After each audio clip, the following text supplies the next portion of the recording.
Welcome, everybody, to another episode of Amplify Your Business. Today, I have a 2-for-1 for you. We have two guests. They're both co-founders of a company called Soon. So welcome to the show, Aaron Bylund and Mike Shattuck. Thank you very much. So loving the attire you guys are representing. Yeah, that was not intentional. We randomly wore the same shirt. Come on, that's probably all you guys have in your closet. At least that's what it should be as founders, right? Yeah, I mean, we have to be walking billboards for our companies wherever we can. Yeah, you'd be surprised. We have a ton of different variations of this. It's kind of funny that we wore the same color. Excellent. Well, I'm really excited about talking about your business today because it's in the financial space, in the cryptocurrency, but you guys are doing something really unique there.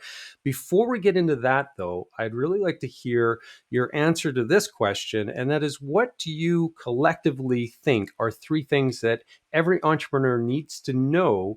Because you guys have had some experience with other startups. You got this one right now, so you have a lot of experience there. So what are three things every entrepreneur needs to know? How about we start with you, Mike?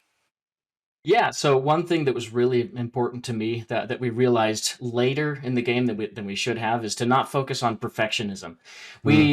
We came from corporate backgrounds. I was a software engineer, and I wanted to make sure that everything that I was building was as secure as possible, as well built as possible, as architecturally sound.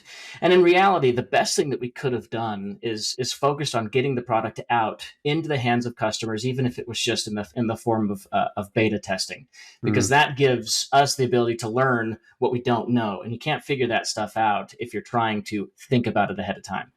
Yeah, that's a good one, right? And it's always that battle of when is it good enough, right? Yeah. That you can get it out there, and at the same time, not having a poor user experience where you're going to have people, turned off by the product, because those early customers are also ones that sometimes the most valuable ones, because you're trying to get any kind of revenue into the business as you can. Yeah, it's a struggle. Okay, Aaron, you're up next. I think one big lesson that I've learned for myself is to trust my gut when it comes to things like if something isn't working, like if it's significantly not working, like if it's in your team, if it's with a product, if it's with a partnership, and in your heart you know that it's wrong. The longer you persist in that path, the worse it's going to get.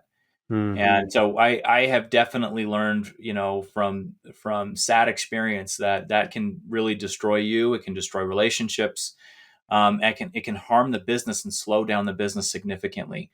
There are multiple things that we both did this in the past, over the years that we've been working on this, where we kept pushing it down the road, like, oh, it'll get better, and had we just made decisions long ago, it would have saved us a lot of heartache, a lot of money, and a lot of time. So I think there's times when we're not focused on what's right for the business, and sometimes we just have to make the hard decisions and do the hard things that we don't want to do. And really, one of the things that help me to define now whether or not it's something that I need to just address and take care of is the why. Why am I not doing it? Is the why because it's not good for the business, or is the why because it's uncomfortable?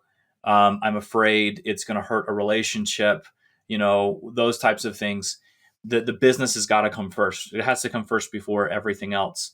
And the longer that we allow things to continue hurting the business, the worse it'll get. It doesn't get better. Yeah, that's a good one. Now, I have to be honest with you. A lot of the times when I have faced that myself, where in my gut, I know I have to do this, but I'm a very analytical person. And so I want to have like the data points to analyze and so on. But the problem with being an entrepreneur and you're wearing many hats, and there's always, your to-do list is way longer than the amount of time that you have to complete it.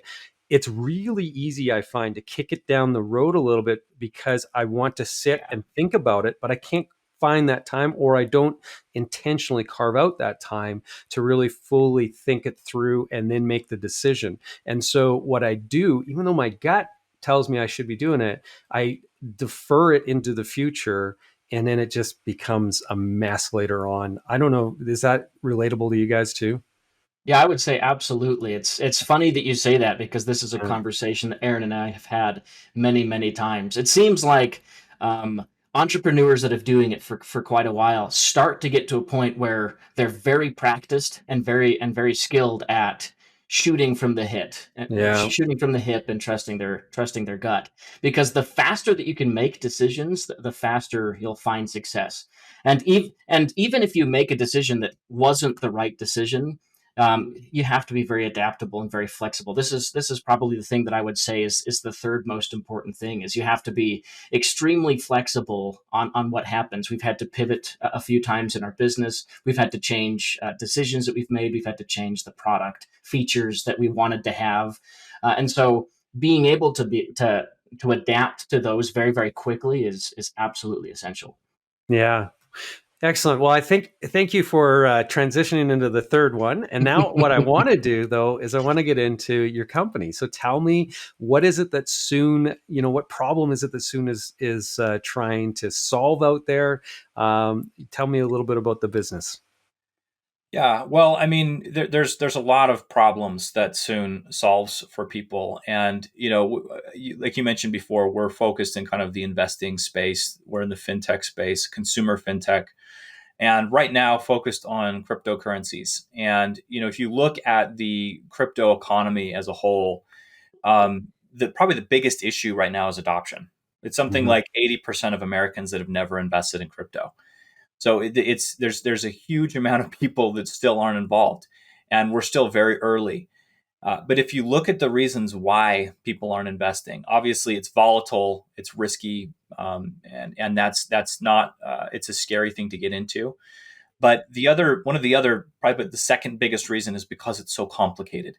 It's really technical, and for the average person, it's an intimidating process to do all the research, to learn, and get over that kind of that hump to start trying crypto. So we kind of solve both of those issues and other issues as well. Our product is really simple. It makes it very easy for somebody who's never invested or somebody who has invested in the past and maybe had a bad experience, because we automate everything. So every aspect of investing is automated. So our customers, they don't need to have any prior experience. They don't need to do any research. They don't need to speculate on the market or try to time the market. There's no emotional roller coaster, right? It's very much a stress free experience. And so we really, what we've done is we've designed a product that takes care of all of those challenges for customers and makes it very easy. Especially if it's your first time, you can jump onto Soon, and in about a minute or two, you're up and running and you're investing, and you've set it up, and you can kind of forget about it, and Soon just starts working for you. Yeah, and it's fascinating, I think, as well, in the way that you guys have structured it so that the simplicity is there, but it also runs on the basis of a lot of really established investing rules, right? That work. You have the dollar cost averaging that's going on. You've got the ability to set different trigger points, I think, as well, right? And so it's really interesting. And when I was thinking about it, it's kind of like day trading, meets cryptocurrency, meets, a savings kind of app. And that, if they all got together and had a baby, it'd be Soon, really. Yeah, I would say absolutely. This is one thing that we wanted to set out and solve. There's a bit of a stigma when it comes to day trading, as Aaron was saying. It's difficult, it's complicated, but there are some sound investing principles out there, like you mentioned, the dollar cost averaging, diversifying your portfolio, taking the gains when you have them, and that's exactly what we set out to do: is create something that was following those principles, but in a way the user didn't have to worry about it or understand fully all of the nuances of how to do it themselves. And so when we set out to do this, we put our heads together and tried to figure out how they would work together, and that's how Soon came to life. Yeah. So tell me, how that functions. So just so that our audience has a better understanding of, like, exactly what the app does then. Yeah. So, I mean, it's really simple. Basically, you set up your account, you connect your spending accounts and a debit account. So, what we do is you're setting up a regular investment schedule. So every month you can invest a certain amount. So let's say that your deposit schedule is $300 a month. So $300 a month, we're going to pull. Once a month we're going to pull $300 into soon out of your bank account, and then it sits in a U.S. dollars. And then we start investing it. Every day we invest a little bit more for 30 days. So it's called dollar cost averaging. So we'll take that $300 and we'll break it up into $10 a day into our portfolio of assets. And so the investment, you don't have to worry about that. You don't have to think about when to invest or what to invest. We take care of all of that for you. We also manage the transfer of money in, and we manage the transfer of money out, because what happens, we also automate the selling of crypto. Mm-hmm. So when you connect your spending accounts through a service called Plaid or MX, we notified securely of your transactions. So let's say, for example, you walk into a coffee shop and you spend $5 on a cup of coffee. Our system will get notified of that transaction. And then we will automatically rank order all of your investments. And then we will sell up to $5 of your highest performing crypto gains. So it's $5 purchase that you made. We're going to sell up to $5 of your crypto gains. So we're reimbursing you for your purchase. And then we take the earnings from that sale and we send it right back to your bank account. So we're doing weekly payouts. So money is essentially flowing into Soon. You're investing it from day to day without even having to worry about it. And then you're automatically taking gains, and those gains are flowing right back into your bank account. So it's this flow that's coming out of your checking account, growing, and then coming right back in. And it becomes available to you as quickly as you want. Then we also do some really nice things with taxes. So we take a portion of your earnings and we set them aside in another account we call a tax stash. And the tax stash is just a place for your taxes to sit until you're ready to actually go and file your taxes at the end of the year. Yeah. And so really it's all just totally automated. You don't have to follow the market. You don't have to decide when to buy or when to sell. Soon takes care of all of that for you, and it makes those funds available to you in the near term. Yeah, and I think that's the thing that this really blew me away when we first talked about what you guys have created, is just the connection into the daily spending habits that one has as well. I know of other apps in which you can set, savings goals and that kind of thing, or you can top up your purchase a little bit, that throws in a few pennies every transaction into some sort of savings account. But you guys are actually automating the investing part of it to try to fund then the daily purchases, which is just a really novel way of approaching that. Where did that idea come from? How did you guys decide that this is something that the market needed, for one, which I think is brilliant, and so I think people are going to really like it, but that there was a gap there? Like, where did the idea even come from? It actually started in a very different place. We were reading this book called Anti-Fragile by Nassim Taleb, and it talks about the idea that it often can be difficult, if not impossible, to predict the market. And Yeah. so the idea that we came to is that we want to take the gains when they're available, and we didn't want to have some sort of a trigger that liquidated your gains when the market is moving. We instead wanted to have something that was disconnected from the market movements. And the idea that came to our mind is, well, what's less disconnected from actual market movements than people's spending activity? You don't necessarily spend more or less when Apple stock goes up or down, or when Bitcoin Yeah. goes up or down. However, it does work as a good random trigger to say, okay, I have investments. I just went and spent money. Let's see if I have some investments that are up so I can liquidate. And so then Aaron and I put our heads together and thought, well, this is actually a really good idea, because we can now tie it to something that's also a pain point with the economy crunching, with things becoming a little bit more difficult. Money is often a lot more tight.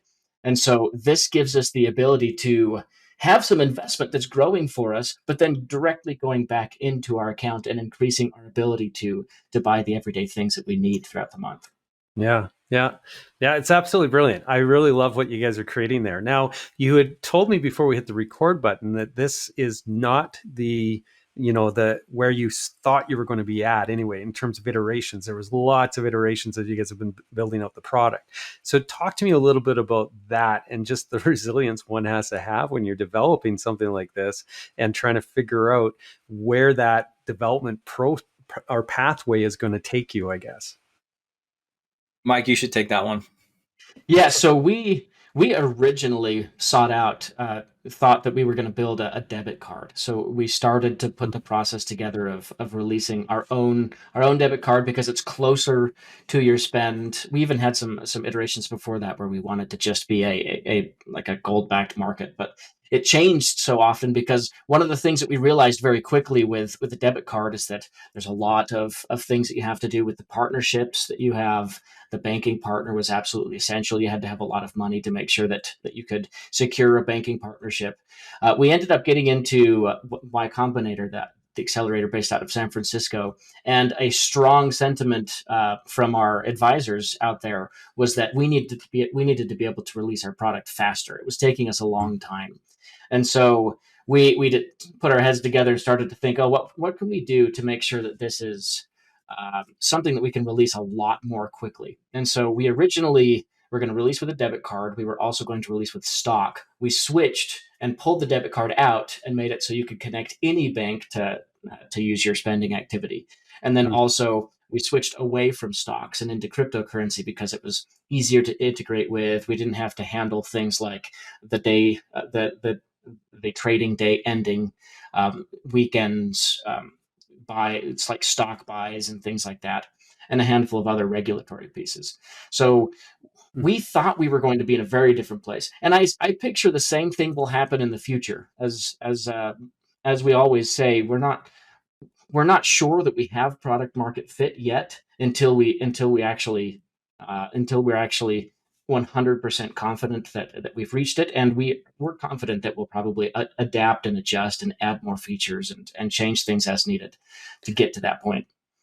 Yeah. So Aaron, on that adaptability piece, when you're structuring the business, when you are trying to think through the culture that needs to basically be able to adapt, how do you infuse that into the very DNA of the business that you've created? Oh man, I mean, I would say it starts. There's two big things. One is you've got to have the right founding team. That's essential, and you got to be able to work together well. But the second thing is, you have to change yourself. And I think Mike hit on something really important earlier about perfectionism.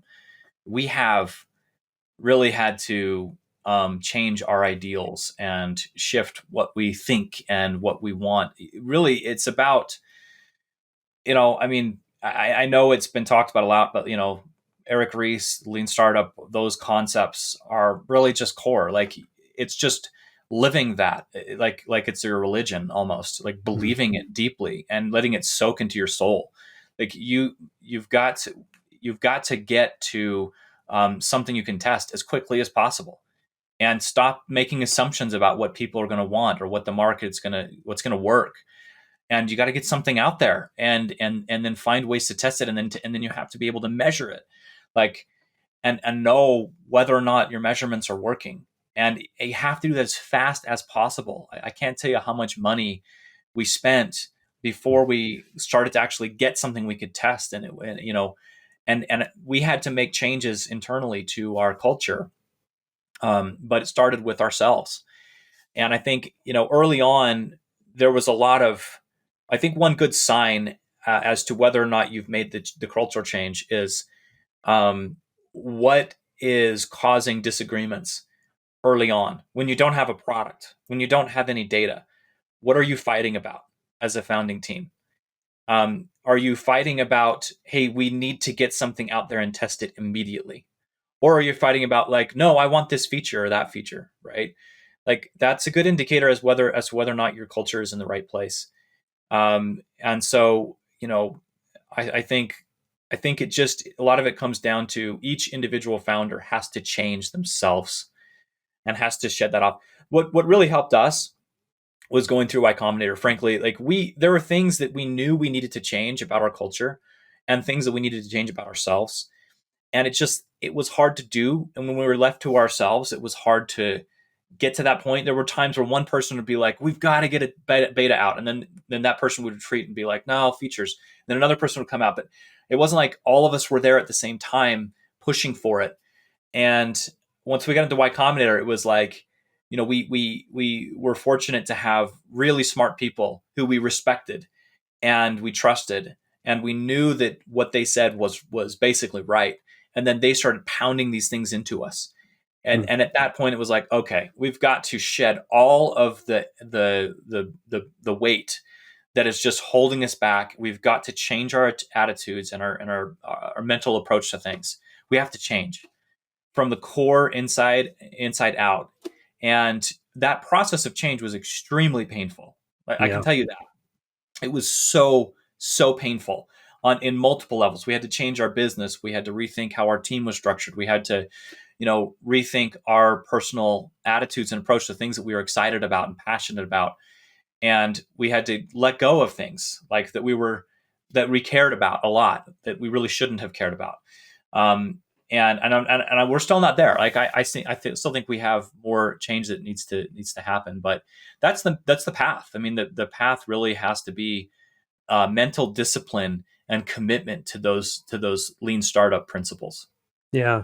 So, Mike, when you guys hit that wall, like as individuals, as partners, you can lean on each other, but as an individual to just try to keep moving forward, where do you find that strength? What do you do to keep that mental fortitude to just continue plowing forward when you're hitting walls and having to pivot, having to change, and the frustrations that come with that?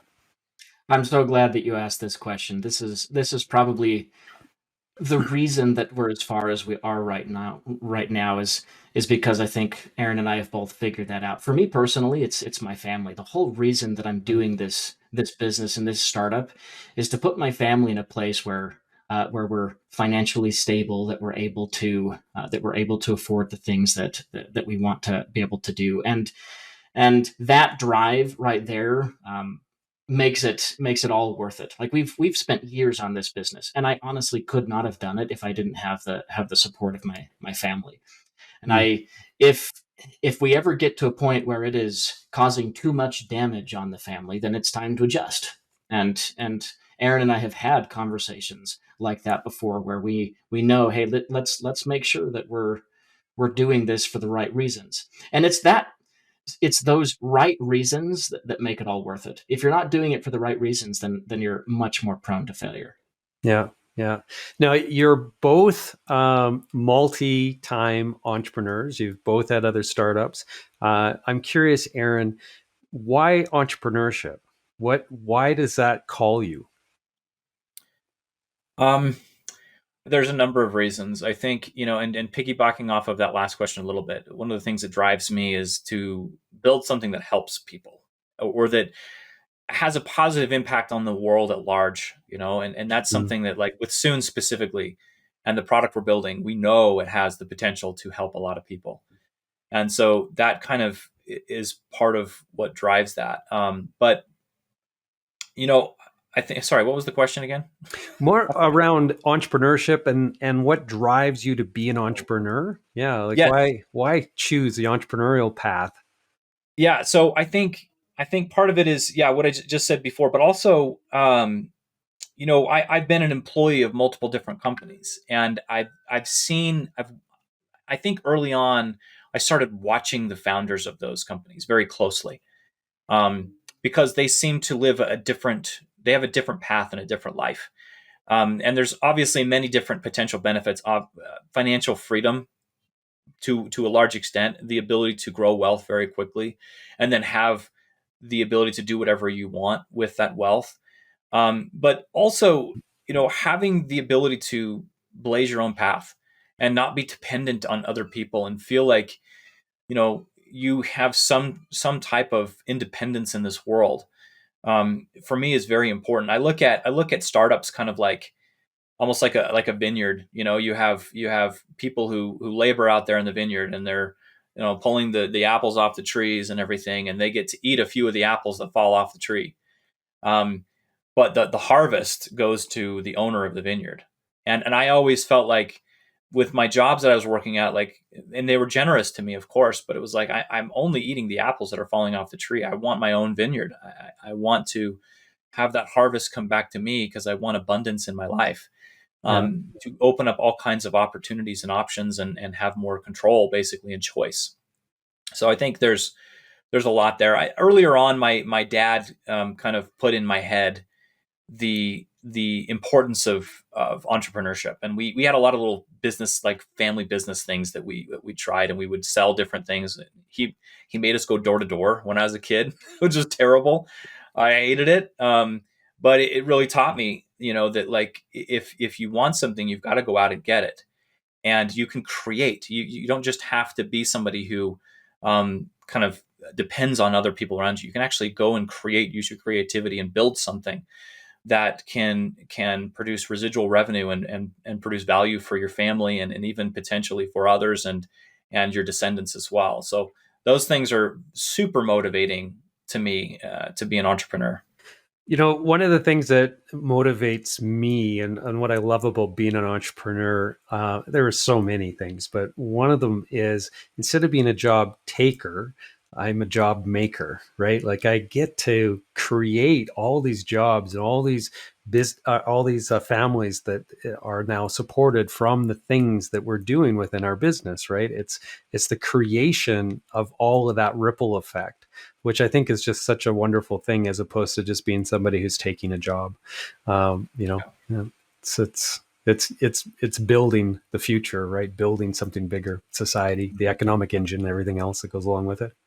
I'm curious if both of you, and I'm going to start with you, Mike, could send a letter back in time to your younger entrepreneurial self. What would you tell that young Mike who's maybe going to start his first business?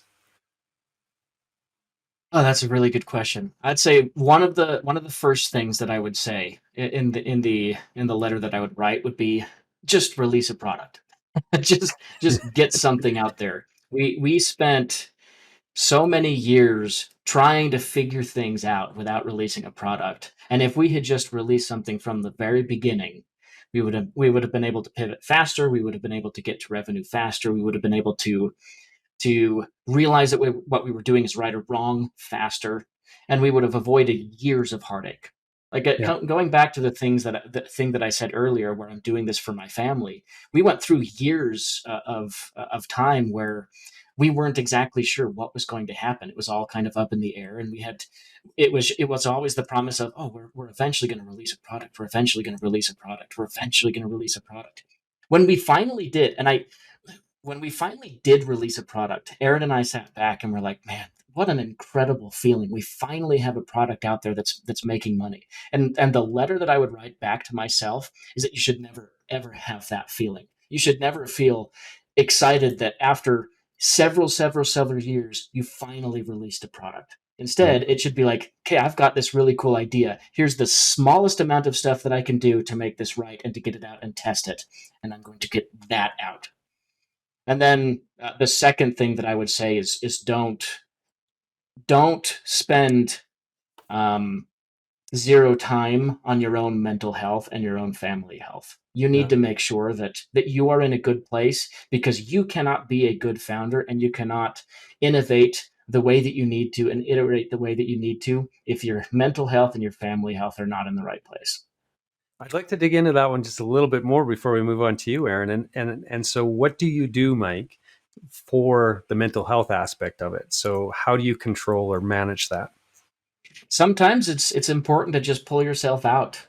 Go see a movie with your family. Take the kids sledding. Go play some game. Just take a nap. Like, just think back to the fact that even though doing this startup is hard, it's better than what it could be if you weren't doing it, or if you were doing something else. Those Yeah, kinds of little moments that you have to remember why you're doing it are essential for mental health. yeah, yeah. Okay, Aaron, you're up next. What would you tell your younger entrepreneurial self? I thought I had it, and then Mike like spurred so many thoughts in my mind with his answer. Such a good answer. Um, I would say one thing is I'm gonna share three things real quick. One thing is learn to be present and learn to recognize that when you're feeling panicked, it doesn't mean that the thing that you're panicked about is the problem. There's something else inside that is the problem. Mm. Panic is not helpful. It's fear based, and it's almost always what the thing that I have felt panicked about is it ends up being the wrong thing. It usually means I need to spend more time in meditation, or I need to get myself right mentally, spiritually, emotionally. I need to sleep more. I need to eat food, whatever it is I need to do, exercise or rest. Mm. So that's one thing. The other thing that I would say, there's two other things. It would be to learn in what ways I need to trust myself. So I think I had it backwards. I have had it backwards for many years. The areas that we should trust ourselves most likely have to do with when we know something is off in our team or our partnerships, and our culture. Those are areas typically where when you can feel it. Like, at least for me, you can feel and know in your heart, and it's important to be true to those feelings and those promptings inside of your heart. The areas where I shouldn't trust myself is when I make assumptions about what the product needs to be or what customers are going to want. And I feel like for many years I was extremely confident in my assumptions about what the product needed to be or what customers were going to want. And and then I wasn't as confident in my gut feelings about culture and team and those kinds of things. And that needs to switch. The confidence level should be very low on what the market actually wants. It should be extremely low, almost zero. You need to have something, so you have something to start with and go test out and to try. But your like assumptions about what the market wants should remain an assumption. It's not known. It's not sure. It is very much unsure. And so whatever theory we have, the goal is to go and test that theory and throw it out as quickly as possible when the data says it's not working. Mm-hmm. So I would that's what my letter would be back to myself. Yeah, very good. Well, thank you guys. I really appreciate the sharing of all of this vulnerability and some of the things that you guys have learned along the way. There's so many lessons in the journeys that we've been on, and so there's a lot of people listening today that I'm sure really got a lot out of it. And I'm also certain that a lot of them would be interested in following your guys' journey a little bit more and finding out more about Soon. So, what's the best way to either connect with you guys or follow along on your guys' journey? Yeah, I mean, I would say for sure you can go to soon.app. And the number one thing that we would love is if people would try out the app. So we're available to U.S. residents right now. We hope to expand further in the future. But if you're a U.S. resident, you can go to soon.app, or you can go to the app stores and search for Soon Crypto, or Soon Investing, and it should pop right up. And we would love your feedback. You can also follow us on social. You can get to our social handles on our website down in the footer. So please follow us. And if you'd like to connect on LinkedIn, I'm sure you could just search our names and we'll pop right up. And we'd be happy to just give us a message that you heard about us on this podcast, and we'd love to connect with you. But yeah, we definitely want your feedback on the app. Sounds great. And for those of you who are wondering, Soon is spelled just as the word normally is. It's not some funky, interesting spelling that oftentimes IT companies or companies in the space will come up with. It's SOON.app. So check them out. And thank you once again, everybody, for listening today to this episode. If you are interested in checking out some other stories, head over to our archives at amplifyyourbusiness.ca. That's where you're going to find all our past episodes and future episodes. And of course, just search Amplify Your Business on your favorite podcasting platform, and you'll find us there as well. And one final question, actually, just to throw in here a little extra for those who listen right to the very end. where does the name Soon come from? Okay, Aaron, you definitely have to answer this one. This is a fun story. I mean, we had another name originally, and unfortunately, we had to shift away from it because somebody else was too close. We liked that name too, but we looked at thousands of names, and when we really thought about the challenges that face people in their lives, their financial challenges, like everybody has dreams, everybody has hopes, everybody wants to improve their life or increase their financial choice in some way. There's something that we all want to do, whether it's go on a trip or buy a car or, or like just get out of debt, whatever it may be. And almost always there's a financial aspect to those things. And so oftentimes the word soon is associated with the things that we hope for. Yeah. You may even say it out loud, like, oh, soon, I'll get to that soon. I'll be able to do that soon. And soon is designed to generate wealth for you in the near term. And so we can give you opportunity that allows you to have potentially more buying power or more financial choice. That's so far for our customers, we've been able to provide that for a lot of people. Now, Yeah. I do need to add a caveat real quick because we didn't mention this earlier. We also have a feature within our app that allows you to do long-term investing. You can reinvest. So basically we can just compound and you can decide how much you want to come out every week and how much you want to reinvest. And so soon really will fit any financial needs, but it's the fact that we give you the choice in the near term, and you're weekly getting that extra cash into your bank account. That's our promise that we can help you to live your life and live the lifestyle you want soon. Yeah. No, it sounds awesome, guys. And thank you so much once again. Really appreciate you taking the time today.